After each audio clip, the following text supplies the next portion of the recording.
Assalamu alaikum wa rahmatullahi wa barakatuh.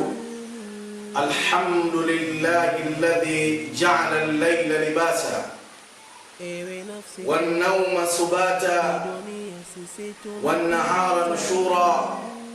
Alhamdulillahi alladhi abadiku as-sabiqi al-qawiyyi al-khaliq al-waliyyu as-sadiq alladhi la yabla' kanzun madakhilun natiq. وأشهد أن لا إله إلا الله وحده لا شريك له وأشهد أن محمدا عبده ورسوله أما بعد kumshukuru Mwenyezi Mungu Subhanahu wa Ta'ala na kumtakia kila laheri kiongozi wa umma Nabii Muhammad sallallahu alayhi wasallam. Ayuha almustami'una alkiram, wale ambao mnafuatilia channel yetu duniani kwa ujumla na wale ambao mtabahatika kufungua na kuangalia channel hii, Mwenyezi Mungu Subhanahu wa Ta'ala ametuwezesha tupo katika mwezi wa Ramadhani, mwezi wa hidayah kabisa, mwezi wa kufanya mambo ya kheri, mwezi wa ibada. Kwa hiyo na sisi tunabudi kuelezana baadhi ya mambo mbalimbali ambayo mambo yale huenda ikiwa katika mwezi huu basi itakuwa ni faida kwako, kwa vile upo katika ibada kubwa adhim ambayo Mwenyezi Mungu Subhanahu wa Ta'ala anasema kwamba as-sawmu li, kwamba saumu ni yangu na mimi ndio mlipaji wa saumu. Kwa hiyo kuna kheri kabisa katika mwezi huu kuyafanya mambo ya kheri, kwenda labda katika kufanya adhkari mbalimbali, kufunga, kuepukana na shahawa na vitu mbalimbali ambavyo kama Muislamu anatakiwa avifanye katika mwezi huu wa Ramadhani. Lakini vile vile katika kuelimishana mambo mbalimbali ambayo mambo yale, kama kuna mtihani labda umeupata au mtihani labda wa madhara mbalimbali, na kama kawaida yetu ilipokuwa channel yetu ni kuwaelimisha watu, kuwatoa katika shirki, kuwaweka katika njia sahihi za Mwenyezi Mungu Subhanahu wa Ta'ala. Leo napenda kuzungumza kwamba kuna kitu nitakieleza, na hichi ni kitu ambacho kila mtu kinampata, na watu wengi sana kimewaangusha katika maisha. Watu wengi sana wanateseka na kitu hichi, na kwa sababu kitu hichi kinapokuja huwezi kukijua katika macho ya kawaida. Ni jambo ambalo linakuja katika maisha yako na linakudondosha. Kama labda uko 100 basi unakuwa 50, kama uko 50 unakuwa 10 au 5, linakudondosha katika maisha yako. Leo nitaelezea jinsi gani ya nguvu za giza zinavyojaribu kuyaharibu maisha yako na ukarudi katika watu ambao wako chini kabisa ya uchumi. Yaani wewe unajaribu kuperform, wanasema vijana, katika hali ya maisha unajaribu kuhangaika, kama wale ndugu zangu ambao wamekwenda katika miji mbalimbali, wamefanya hijra, wapo Marekani, wapo Tanzania, wametoka wapo katika labda nchi mbalimbali za duniani, wapo Uingereza, wapo Dubai, wapo Omani, wametoka kufanya hijra kutafuta maisha. Lakini kwa uwezo wa Allah Subhanahu wa Ta'ala wamefanikiwa kuingia katika kazi zao, labda kuajiriwa, lakini kile wanachokipata, ikiwa ni pesa, ikiwa ni mali, ikiwa ni wanachopata kasma yote ya katika kujishughulisha kwao, basi unakuta kwamba hakikai mkononi na kinadondoka, kinakuja chini kwa sababu ya nguvu za giza ambazo mwanadamu kadri siku zinapokwenda zinamfuata zile nguvu. Na tukumbuke kwamba nguvu ya giza haizimi kwa mashine ya Microsoft au mashine nyingine yoyote. Nguvu ya giza inazimwa kwa kutumia maombi. Nguvu ya giza inazimwa kwa kutumia dua. Nguvu ya giza inazimwa kwa kutumia njia mbalimbali za kuweza kuiondosha nguvu ile, kwa sababu inakuja nguvu ambayo huioni katika macho ya kawaida. Na nikisema nguvu za giza nazungumzia uchawi moja kwa moja. Nikisema nguvu ya giza nazungumzia uchawi. Lakini nimejaribu kueleza nini maana ya uchawi, lakini watu wengi wakaniambia, Sheikh, hebu tueleze zaidi kwa sababu tuweze kujua, kwa sababu ndo hayo ambayo yanatupata katika maisha yetu ya kawaida. Nikisema nguvu ya giza kama ninavyosema uchawi, lakini kama tujue maana kwa sihri, nini uchawi? Uchawi ni nini au nguvu ya giza ni nini? Kiswahili tunasema nguvu ya giza. Nguvu ya giza, lakini Kiarabu as-sihr, uchawi. Au kawaida tunasema kwamba anasema kuna mfasiri mmoja anasema kwamba sio nguvu ya giza, ile inaitwa njoo nisikuone. Yani unakuja mtu au anakuja jini au anakuja kitu ambacho hakionekani katika mazingira ya kawaida. Kwa hiyo ma'u sihri, wala tujue nini uchawi au hii nguvu ya giza ni nini. Maana yake kwa kusema nguvu ya giza inanifuata mimi Omani, nguvu ya giza inanifuata mimi Ethiopia, nguvu ya giza inanifuata mimi Dubai, nguvu ya giza inanifuata Uingereza, inanifuata Holland, inanifuata Canada, inanifuata Qatar. Nguvu ya giza, Sheikh, naomba unisaidie. Ndio mambo tunakumbana nayo katika njia ya simu na njia ya WhatsApp, kwamba watu wengi wanafuatwa na vile vitu katika maisha yao, wamekuwa hawafanikiwi. Lakini ma'us-sihr, hebu nini hii nguvu ya giza au nini huu uchawi? As-sihr fi lugha, uchawi katika lugha qila aslu sarfi, imezungumza ni kutoa kitu au kuchukua kitu. Yuqalu, anasema ma saharaka kadha, nimemfanyia kitu kadha, nimemfanyia uchawi kadha.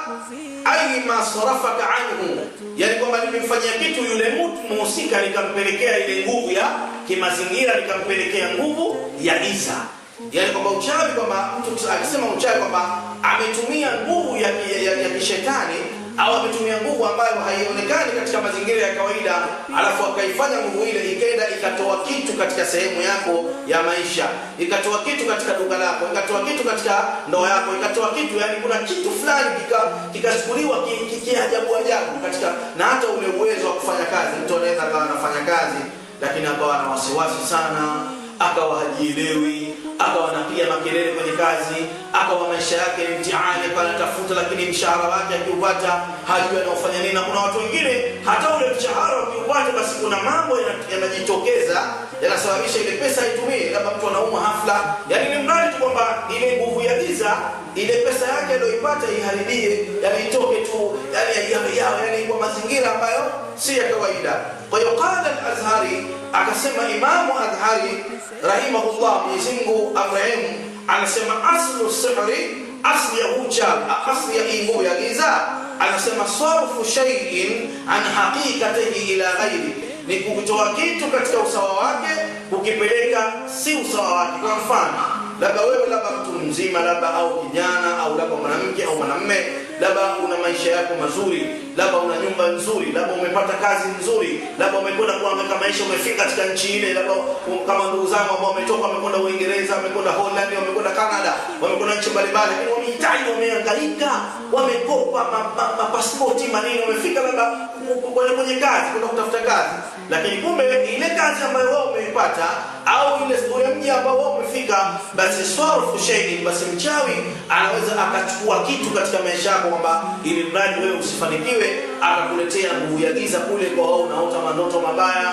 unaota labda unakula vitu, unaota labda usiku na paa, unaota wewe bila ukienda kazini wewe unaumwa, labda yani huwezi kuishi kwa raha katika ule mji ambao upo. Hasa pale inatumika hiyo nguvu ya giza au uchawi ya kuweza kuja katika maisha yako. Anasema wewe Imamu al-Azhari, waqila wa huwa mashtaqun min as-saharati as-sabiy, na anasema huu uchawi au nguvu ya giza ni mashtaqun min saharati as-sabiy, ni mashtaka ambayo mchawi anakwenda kuyastakia kwa majini ili wewe uharibikiwe na maisha yako. Kwa mfano, mimi ninapochukua labda buhuri fulani, nikachukua jauzi, nikachukua buhuri ya sandarusi, nikachukua buhuri ya Jumatatu, Jumanne, nikasema fulani bin fulani haribikiwe katika maisha yake, fulani bin fulani. Kwa anamstakia mtu ambaye hana kosa, anamstakia mtu ambaye hajamkosea, ili mradi uadui na hasad. Ndio maana tukasema kwamba hizi nguvu za giza ni vitu ambavyo vya kishetani, na mtu ukimwona anafanya mambo haya, basi ujue huyo anatumia majini, anatumia ubaya kuharibu maisha yako. Unatakiwa ufanye nini?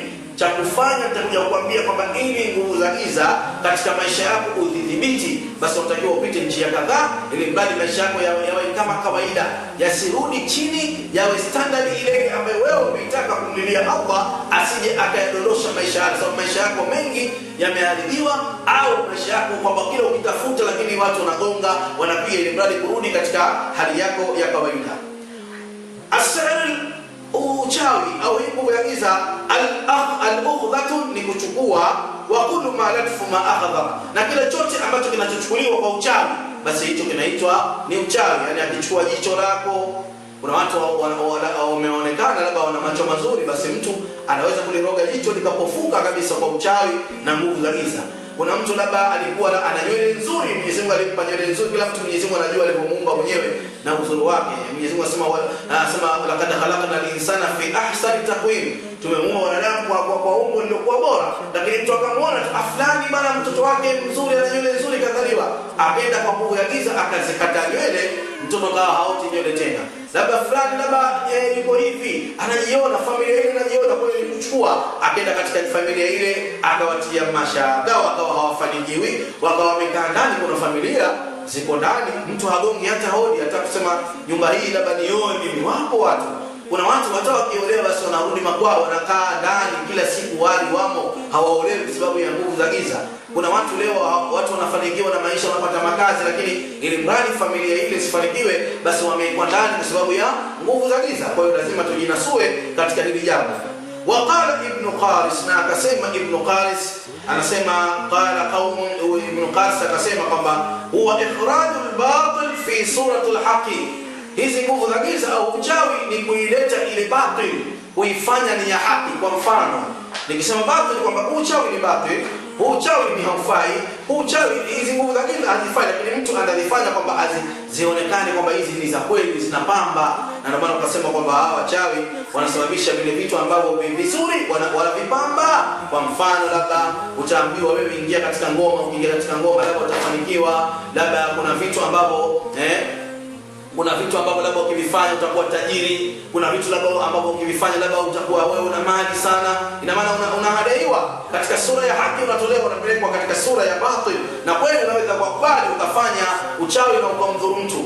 Kuna mtu mmoja ambaye yupo katika nchi fulani ya huko Malawi, ananiambia Sheikh, bwana Allahu Akbar, mimi bwana na familia yangu kwamba kila siku mwanangu yangu inachukuliwa tena ya ndani na sijui nani anaichukua. Sheikh, naomba hizi nguvu za giza naomba unifanyie dua. Nikamwambia basi tumuombe Mwenyezi Mungu Subhanahu wa Ta'ala katika dua maalum, ambayo dua hii itasababisha nguo zile zisikule. Kumbe kuna mtu ambaye hakupenda yule bwana aweze kukua katika kampuni fulani, kwa hiyo tuamua kwamba amletee nguvu hizo za giza, amharibie maisha yake, na kweli maisha yake akawa na mtihani katika kile ambacho anachofanya. Kwa hiyo ni watu ambao katika sura nzuri, yani kwa una maisha mazuri, uko na nyumba nzuri, anakutoa pale, anakupeleka sasa katika njia ambayo yeye anajua, njia ya kudhalilika, njia ya kuomba, njia ya kulia, njia huna hamu ya kufanya kazi. Kuna watu leo wako katika nchi mbalimbali wanafanya kazi lakini wanalia, mabosi wao hawatamani kazi, hawezi kufanya. Wakifanya kazi kutoka kazini na hisi kazi aache, anatamani mtu arudi kwao kwa sababu ya mitihani ambayo yamesababishwa na mitihani ya maradhi na nguvu za giza, ili arudi asifanikiwe. Wakila sihri, na unasema uchawi huwa ikhraju shay'in min ahsana ma'arifati, kukitoa kitu kilichokuwa kizuri katika maarifa yake, hata yaftunu bihi, mpaka kikafutinishwa kikawa kitu kibaya. Yani binti amezaliwa na wazazi wake, amekuwa mkubwa aolewe, basi atafanywa ubaya na uadui, atatiwa majini na atatoa nguvu za giza, hata apite nani basi hawezi kuolewa. Kijana labda amesoma na degree, ana master, ana PhD, lakini katika maisha yake hata aende ofisi gani, uzuri wake wa elimu hausababishi kwamba asifanye kazi, lakini je, kile kilichochukuliwa kwake katika maisha ndio kinasababisha kwamba asifanikiwe, kwa sababu kuna uadui na kuna uchawi ambao unasababisha yule ahsana ma'rifati alfitna, kwamba ule uzuri wake, zile kazi zake, elimu yake aliyosoma, asiweze kufanikiwa kupitia nini? Nguvu za giza. Ndio mtu anakuta kwamba hafanikiwi, anakwenda ofisi na anaomba kazi, anakuja mwingine anaajiriwa, yeye hapati, anakwenda sehemu nyingine, hivyo anateseka na maisha, anaomba lakini bado hafanikiwi. Na usitoshe kwamba anaota mandoto mabaya, anapandisha majini, anaona hana hamu ya tendo la ndoa, hana hamu ya kufanya maisha katika mtihani mbalimbali. Wa min as-sa'rati al-'ubdatu, na uchawi au nguvu za giza ni kuchukuliwa hivyo vitu, ta'khudhu al-'aini, wanachukuliwa, lakini ambapo vitu vile vikichukuliwa huwezi kuviona katika jicho lako la kawaida. Ina maana nguvu za giza zikija katika nchi ambayo upo au katika maeneo ambayo upo, hayawezi kuonekana katika macho ya kawaida.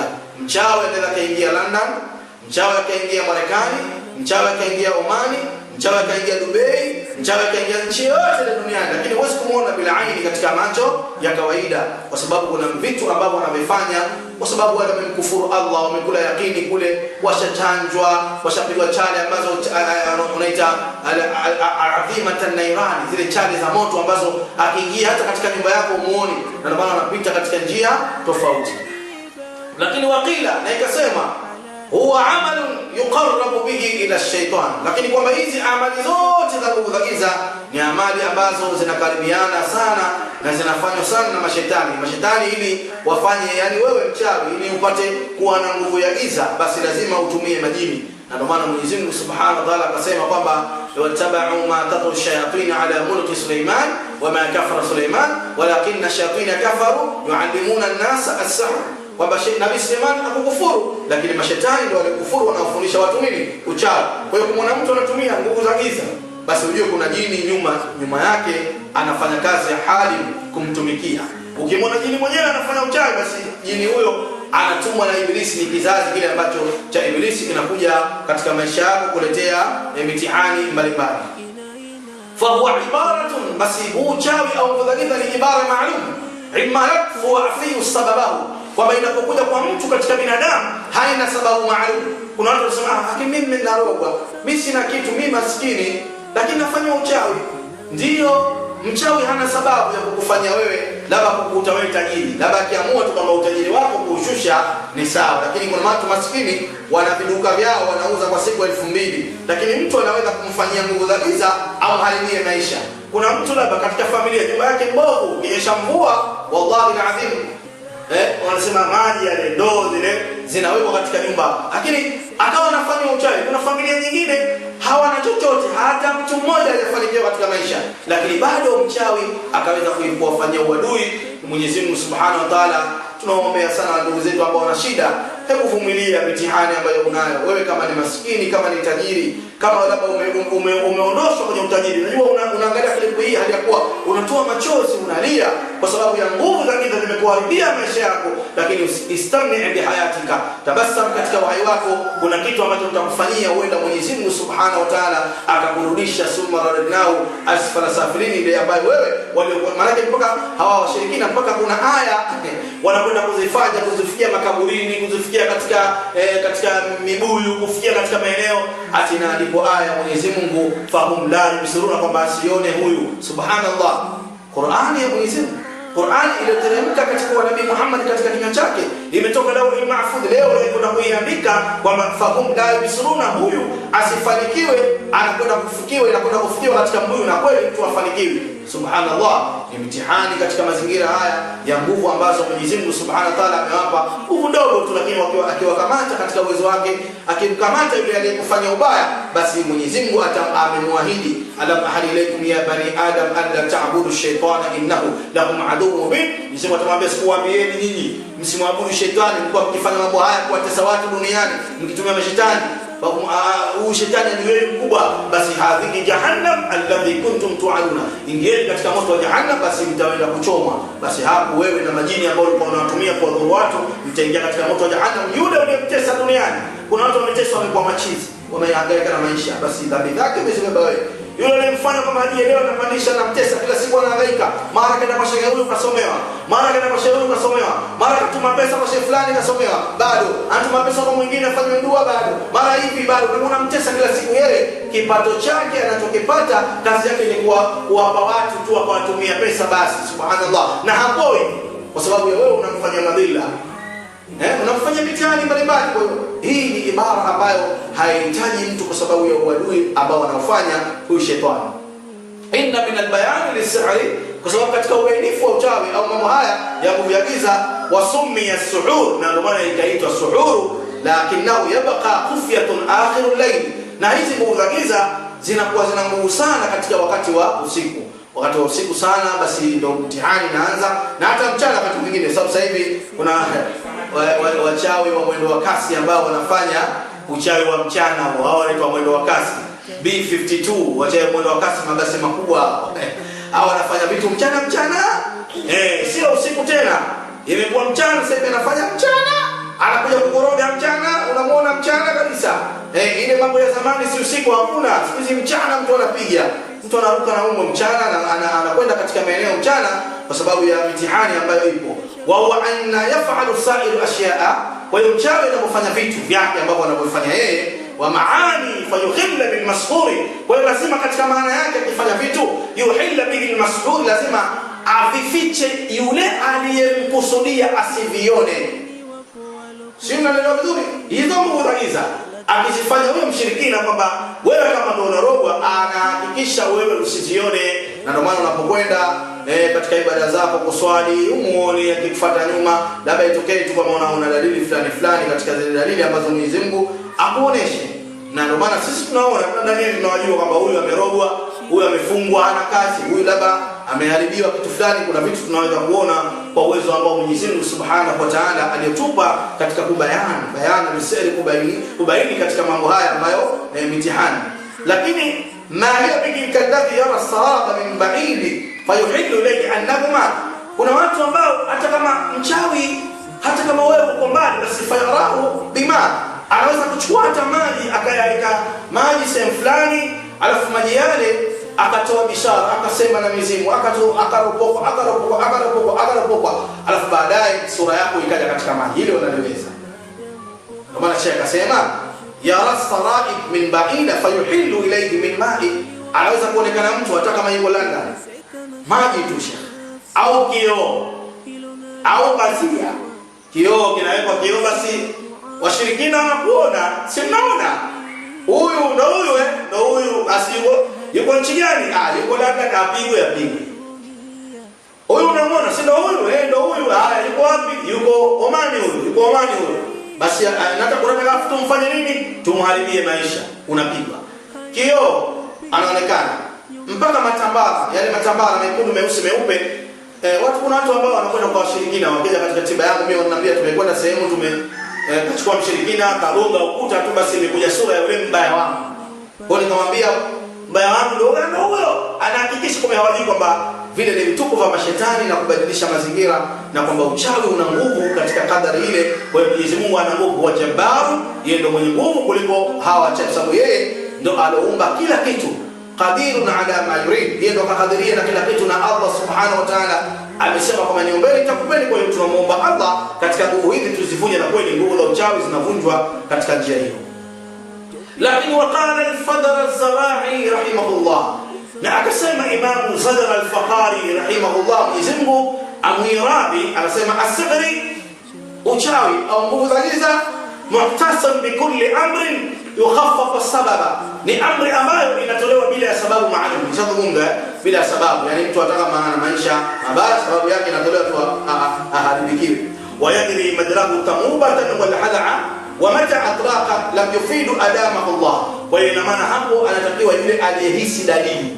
Kuna dalili ambazo umehisi labda katika maisha yako kwamba si dalili za kawaida, basi lazima utafute uchambuzi wa ile jambo, ili mradi uweze kuondokana na ule mtihani ambao unao, kwa sababu mtihani ule usakuletea mtihani. Lakini vile vile huyu imamu akaenda zaidi. Qala Ibn Qudamah al-Muqaddisi, Imamu Ibn Qudamah al-Muqaddisi ni katika wanachuoni wakubwa ambao watiba naye akatia neno katika hili, akasema huwa aqdun, uchawi au mazingira ni kifungo, waraka wa qalam yatakallama, na ni maneno ambayo anaoyazungumza bigi au yaktubu, anazungumza mchawi au kuyaandika. Kwa mfano zile talasimu nairan, mtu anaweza kaandika talasimu zile, akaandika jina lako la mama yako la mtu fulani, alafu akasema basi hili chukueni kaizikeni kwenye kaburi ili tumrudishe. Andika jina lake huyu ili asiolewe, andika jina lake huyu ili apate majini au yanateseka. Kila mganga, uganga ni haramu. Nimewataja kwa sababu wanafanya vitu vya ajabu. Waganga ni haramu. Kila shehe asimtibu huyu ni mmoja katika miujiza ya wachawi. Shehe anasema ni maneno ya kuandikwa, ya kutamkwa hayo, au ya'mal shay'an yu'athara fi badan al-mas'ul, au kutengeneza vitu ambavyo vinamuasiri yule mhusika. Nikisema kutengeneza vitu, kwa mfano leo mada ni nzuri mno, anaweza kuundwa jini akatengenezwa kwa miti alafu ukarushiwa. Linaweza kutengenezwa balaa mbalimbali, labda uko kwenye ofisi lakini likaundwa balaa likakufika wewe, kuonekana kwamba wewe labda umeiba mali, kumbe hujaiba, ukafukuzwa ajira. Ni vitu vya kutengeneza. Linaweza likafanya jambo kubwa zito, ambalo jambo lile likasababisha kwamba wewe uondoke maeneo. Kuna watu wanahamishwa mitaa, sasa yule anajifanya jabari katika mtaa huu, basi atahama. Kwa likatengenezwa jambo ili mbali wewe uhami, na kweli ukahama. Tena kuna watu wanahama nyumba bila hata kutoa taarifa, wanahama tu, inakuja gari inatolewa kwa sababu ya nini? Tuondoke mjambo bwana, hapa tuhamie mtaa mwingine. Yani inakujia tu ile hali. Subhanallah. Au katika ndoa mtu hafla tu ili amwache yule, basi anakuja mume anaandika talaka tu, bwana nimeshakuacha. Mume wangu umeondoka asubuhi vizuri, kwa nini umeniacha? Wewe nenda, nimeshakuacha.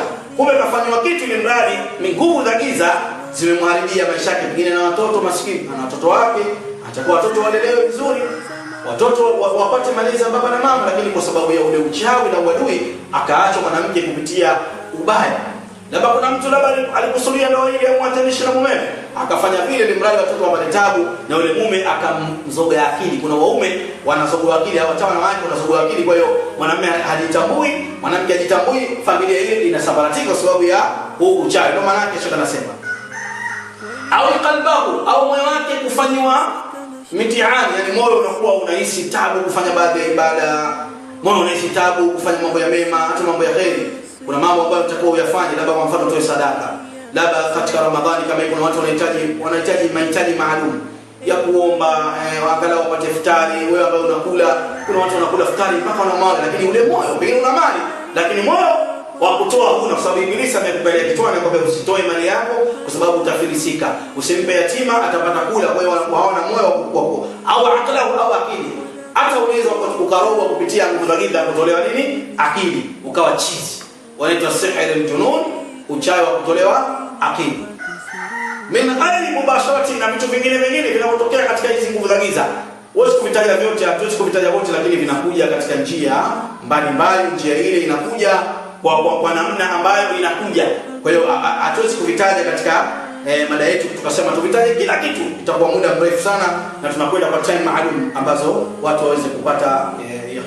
Faminhum man yaqtul, nguvu za giza zinaweza kusababisha mtu afe kimazingira. Uchawi unaweza kusababisha watu wakafa kimazingira, au mtu akafa kimazingira. Kwa mfano, labda mgonjwa yuko hai anaumwa, mkaona labda amefariki, kumbe baadaye mnamuona katika mazingira ambayo yanakuja. Kullu nafsin dha'iqatul maut, kila nafsi itaonja kufa. Wa innama tuwaffawna ujurakum yawm al-qiyamah, kila mtu atalipoujira ukifa umekufa. Lakini kuna vitu vinaweza kusababisha katika nguvu ya giza. Wama yamridhu, na kuna mtu anaweza kusababishiwa maradhi. Yamridhu, akasababishiwa maradhi makubwa kupitia nguvu za giza.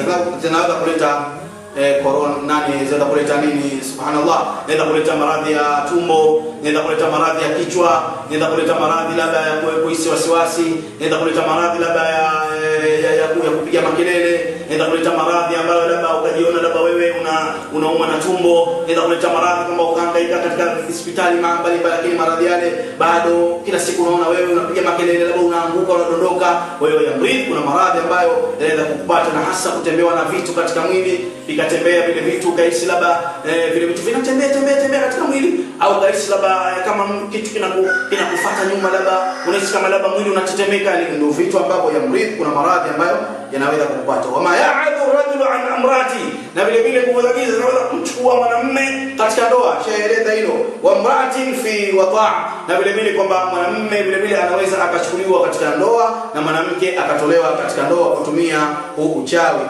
Qala al-Imam Ibn Qayyim, akasema Imam Ibn Qayyim rahimahullah, Mwenyezi Mungu amwiradhi, fayara annahu markabun min at-ta'thir al-arwah al-habitha. Lakini hizo nguvu za giza, huo uchawi lazima ufanywe na al-arwah al-habitha, wale majini wakubwa. Arwah al-habitha ni wale mashetani wa kichawi. Wale majini wa kichawi ndio wanasimamia nguvu za giza za wewe urogwe, wewe uteswe, wewe uharibikiwe, wewe una kazi, yani wanatumia arwah al-habitha. Wanakwenda katika mapango, wanakwenda baharini, wanakwenda katika mizimu yao kuwaomba wale majini wakubwa ndio wafanye kazi. Lakini kuna hivi vijini vidogo hivi haviwezi kufanya ili wewe upate madhara makubwa, kwa sababu hawa majini wana daraja zao, wana kabiru, wana saghiru. Kuna majini wakubwa na majini wadogo. Kwa hiyo mtu akiamua kufanya wadogo anapenda kutumia yale majini makubwa, al-arwah al-habitha, wanaitwa maroho wale mahabithi kabisa, mantifaqa wale al-af'al al-qawiyya at-tabi'iyyah anha, ambao wana tabia kubwa kabisa, wana miili mikubwa, wana vishindo vikubwa na wana uchawi mkubwa. Kwa hiyo anaweza akatuma yule akufanyie ule uchawi na wewe ukapata madhara katika eneo lolote duniani kama upo katika aina mbalimbali. Wa qala al-Imam Ibn Qayyim, lakini Imam Ibn Qayyim akaendelea kusema, asema huwa markabun min ta'thir al-arwah al-khabitha, baada ya kutumia hao arwah al-khabitha wa intifar al-quwwa tabi'iyya, ambao wana nguvu zaidi, wa huwa ashaddu ma yakuna min as-sahar, basi ndo hapo wale majini wakubwa ndo wanaobeba ule uchawi. Yani ukimwona mtu kwa kutia maradhi kamfanyia uadui, basi ametumia jini kubwa ndo anabeba ule uchawi. Na maana hata ukipanda kichwani sema mimi nimetumwa na fulani, ile ni fitna, tujue tu kama yule ametumwa kuleta madhara. Mimi nimetumwa nimkalie hapa nisitoke, asizae, asifanye hivi, asifanye hivi, basi ujue kwamba ametumwa kutumia mchawi na mchawi ndo anamtengeneza pale katika ile mtihani mbalimbali. Wathani, jambo la pili nasema adwiyatu wa aqabit tuathara ala badal al-mashhur, lakini kuna dawa ambazo wanatumia hawachawi ili mradi muathiri yule aliyekusudiwa. Dawa gani? Kwa mfano leo siku za kuota, labda unakula vitu vya ajabu ajabu, unakula hichi, unakula hicho, unachakua, unafanya nini? Kwa hiyo mitihani mbalimbali, lakini kuna vitu anaweza kavitega katika njia, labda akatega maeneo tofauti, ili mradi kwamba wewe uweze kupata zile dalili za kuweza kupata maradhi na ukapata mitihani mikubwa kwa uwezo wa Allah Subhanahu wa Ta'ala, ikawa kama kwako ni mtihani, sababu maradhi ni mtihani, lakini Mwenyezi Mungu anakuangalia imma shakiran wa imma kafura, utashukuru au utakufuru. Ukisema shakarna bi rabbina, namshukuru Allah, nafanya dua, namshukuru Allah, natafuta mtu sahihi kwa kuweza kunifanyia kitu fulani nikaona mafanikio, na namuomba Allah katika dua mbalimbali, mradi kwamba katika, na hasa katika mwezi huu nifanye ibada zangu. Lakini kuna watu utashangaa katika mwezi huu wa Ramadhani, kuna watu ambao wanatibu wamefunga ofisi zao. Sasa mimi nauliza, kutibu kisunna kama hivi ukafunga ofisi, na maana mwezi huu wa Qur'ani ndio isomwe hasa, kama dua ndio isomwe hasa, wewe unafunga ofisi, na maana kuna kitu unatumia majini. Jini Ramadhani hawezi kufanya kazi, kwa hiyo unaona kazi yako itakuwa haiendi kwa sababu ya kutumia jini. Lakini mtu mwema ambaye anafanya dua au anajisomea dua, anasomea watu dua, hahitaji Ramadhani, hahitaji kupanga siku yote, maisha yake yote ni kuomba dua. Na ndio maana mimi jana nilipokea watu ambao tayari wataka wafanye dua katika mwezi wa Ramadhani, na kweli nafanya dua. Lakini ukimwona mtu anafunga ofisi kwa Ramadhani, tumuulize kwa nini anafunga ofisi, na maana kuna kitu anategemea. Kwa hiyo akifanya tiba, kile tukitegemea jini hawezi kufanya kazi. Subhanallah, tusichezee Qur'ani, tusimchezee Mwenyezi Mungu Subhanahu wa Ta'ala. Miezi yote Mwenyezi Mungu yupo, na siku zote Mwenyezi Mungu yupo, na Mwenyezi Mungu anaona, anasikia, hata mtihani uliokuwa mbali na usikia. Kwa hiyo ukifunga, labda ufunge useme mimi nafunga labda kwa sababu labda na shughuli zangu, au labda Ramadhani nitakuwa niko busy na vitu vingine, lakini usifunge kusema kwamba Ramadhani sifanyi dua, haikubaliki. Sasa mwezi wa dua tuombe sana kwa tumlilie Allah shufaa maradhi sallallahu usiku, tuwafanyie watu dua mbalimbali, tuombe Waislamu wetu wenye maradhi haya ya corona, tuombe kwa Mwenyezi Mungu alete dawa, watu wapatikane dawa, tuombe taifa letu Tanzania na mataifa mengine, tumuombe Allah. Rais anasema sisi tuombe Mwenyezi Mungu, alafu ukasema mimi nafunga nafanya vitu vingine. Hapana, tumuombe Mwenyezi Mungu, tukae kumuomba Allah Subhanahu wa Ta'ala, na hata kuombea watu ambao wana mitihani mbalimbali, tuseme ya Rabbana atina fid dunya hasana wa fil akhirati hasana wa qina adhaban nar, na dua nyingine mbalimbali katika kuwafanya. Kwa mtu kama atafunga, basi tujue huyu anatumia hao al-arwah al-habitha, anatumia vitu mbalimbali ambavyo sio Qur'ani. Sababu Qur'ani kama hii inafanya kazi muda wote, inafanya kazi maeneo yote, inafanya kazi siku zote. Ni sawa sana kuoa kwa nyota.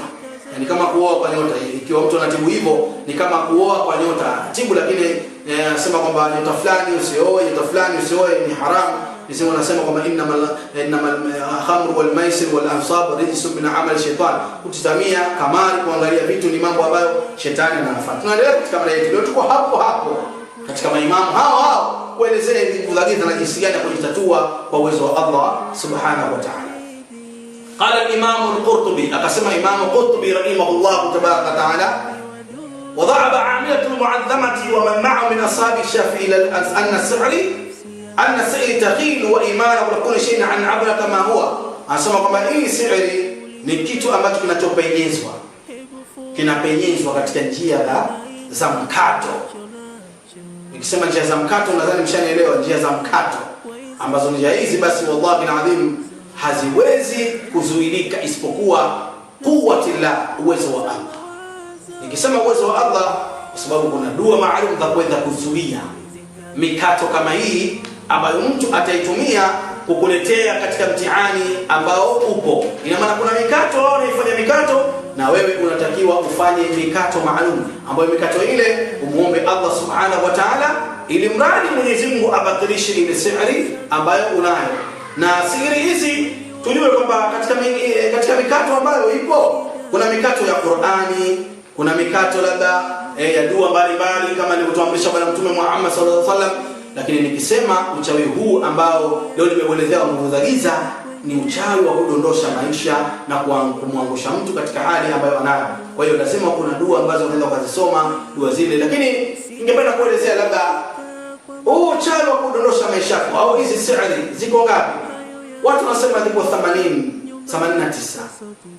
Zile sihiri mbaya ziko 89 ambazo watu wanadondoshwa katika hizi 89 zimegawika katika maeneo mbalimbali. Lakini nitaeleza siri 3 tu, alafu nitazichambua, alafu episode inayokuja tutakuja kuelezea zaidi kadri Mwenyezi Mungu atakavyoniwezesha. Lakini siri ya kwanza ambayo tunakwenda kuieleza, ambayo lazima wewe ujue kuitoa, inaitwa yani ndio siri ambayo subhanallah imesababisha madhara makubwa sana. Hii bwana ni sihiri ambayo lazima tuisalitishe, kwa sababu katika sihiri hii ni sihiri ambayo mtu inapomuingia katika maisha yake basi imemdondosha na kumwangusha katika hali ambayo anayo. Hii sihiri anasema hii sihiri al-ma'qul. As-sihri al-ma'qul, uchawi wa kulishwa vyakula. Nikisema uchawi wa kulishwa vyakula ni uchawi ambao wale watu ambao katika ndoto huwa wanaota wanakula sana. Hii ni siri ambayo moja mbaya mno, kwa sababu imekusanya katika karibu mwili mzima wa mtu kuweza kuharibu mfumo mzima wa mwili wake katika tumbo na sehemu za mwili. Sababu inakuja ile unaona sasa unakula vitu leo, unakula embe, unakula ndizi, unakula nini, kwa mitihani baadaye na kuingia katika maisha yako, unaweza kupata madhara makubwa sana. Mwenyezi Mungu Subhanahu wa Ta'ala atunusuru katika siri hii. Sasa siri hii maana yake lazima kuna dua unaweza ukaisoma. Kwa mfano kuna dua maalum ambayo siri yake hii unaweza ukasoma Allahumma alayka bikulli malik as-sihr min al-jinni bis-saharatan al-mustamassara tasallitu.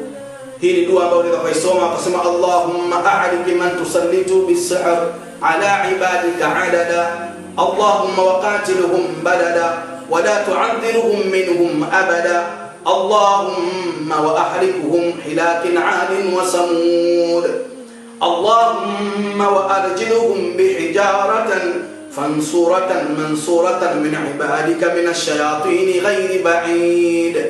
Hii ni dua ambayo unaweza kuisoma, alafu ukasoma zile aya ambazo Mwenyezi Mungu Subhanahu wa Ta'ala alipomletea Nabii Muhammad kwa wakati pale historia Nabii Musa walipokuwa wakipambana na Firauni. Basi pendelea kusoma sana. Vile vile wakati unapotaka kulala, basi unaweza kusoma Allahumma malikul mulki tu'til mulka man tasha wa tu'izzu man tasha wa tudhillu man tasha bi yadika al-ghayb innaka ala kulli shay'in qadir, yuliju al-layla fi an-nahari wa yuliju an-nahara fi al-layl wa tarzuqu man tasha bighayri hisab, Allahumma sallit alayhim jundun min jundika wa malaikatun min 'indika yasumunakum su'al 'adab yadribunakum wujuhakum wa adbarakum wa da'anahum 'adab al-qarib, Allahumma anzil alayhim rijsa min as-samai, Allahumma wa a'rakahum wa atba'ahum alayhi qaumi fir'aun.